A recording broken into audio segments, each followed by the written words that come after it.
Bonjour, aujourd'hui je vais vous apprendre à réaliser la côte de bœuf de bovin des Courbrailles en croûte de sel et sa sauce béarnaise. Ingrédients pour cette recette que vous pouvez retrouver dans votre Intermarché Combron. Donc première étape de notre recette, la coloration de la viande. La côte de bœuf tempérée, le beurre clarifié bien chaud. On va ajouter une petite gousse d'ail, une petite branche de thym et on va saisir la viande en l'arrosant. Voilà, le petit point de repère, c'est on doit entendre la viande chanter. On va commencer à arroser la côte. L'idée n'est pas de cuire la viande, mais bien d'apporter une coloration. Alors, l'assaisonnement s'effectuera une fois la coloration réalisée. Alors, si vous assaisonnez la viande dès le départ, ça va ralentir la coloration.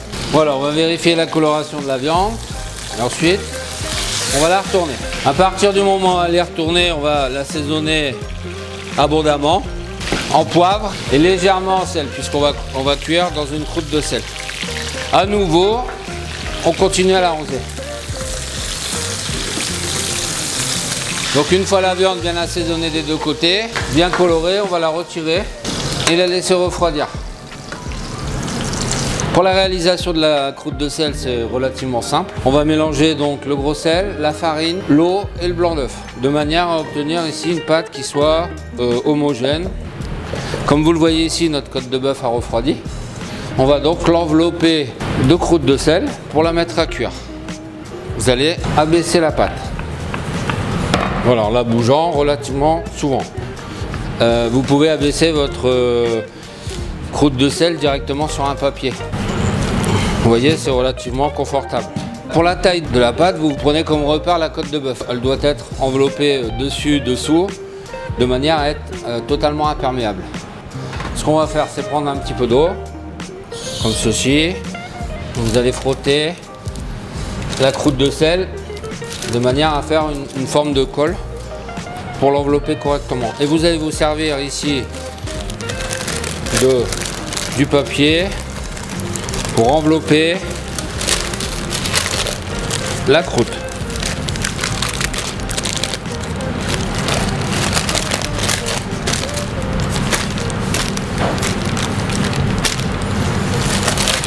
Alors,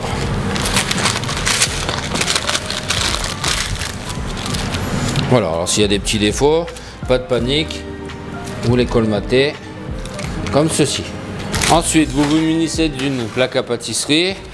Vous allez prendre votre côte de bœuf et venir la mettre comme ceci à l'envers. Le plus difficile est fait. Il vous reste à l'enfourner. Alors la viande étant maintenant en cuisson, nous allons nous attaquer à la sauce qui se réalise en deux temps. Donc on va préparer une réduction avec du vinaigre blanc, du vin blanc, du poivre mignonnette, c'est-à-dire du poivre à steak concassé, du cerfeuil, de l'estragon et de l'échalote. Voilà, qu'on va réduire à sec tout simplement sur le fourneau. Alors soyez vigilants pour éviter que ça ne brûle. Alors notre réduction est réalisée. Donc là on a une évaporation quasi totale du vinaigre et de l'échalote. Nous allons ajouter hors du feu nos jaunes. Et vous allez ajouter ici une petite cuillère à soupe d'eau par jaune. Nous allons faire ce qu'on appelle le sabayon. Alors pour ne pas rater votre sabayon, une petite astuce, vous devez toujours pouvoir poser la main sous le récipient sans trop vous brûler, de manière à obtenir à l'intérieur une semi-coagulation du jaune. Alors n'hésitez pas à vous retirer du feu. Alors comment voit-on que le sabayon est suffisamment cuit? Première astuce, la mousse disparaît et la trace de votre fouet est visible à l'intérieur du récipient. On va pouvoir incorporer hors du feu, ici, tout doucement, à nouveau, notre beurre clarifié.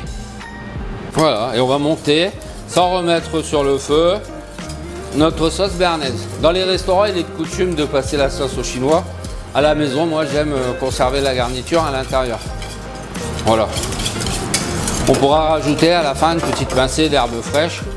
Alors, sachez que vous pouvez monter cette sauce avec du beurre doux, du beurre demi-sel, juste fondu tout simplement.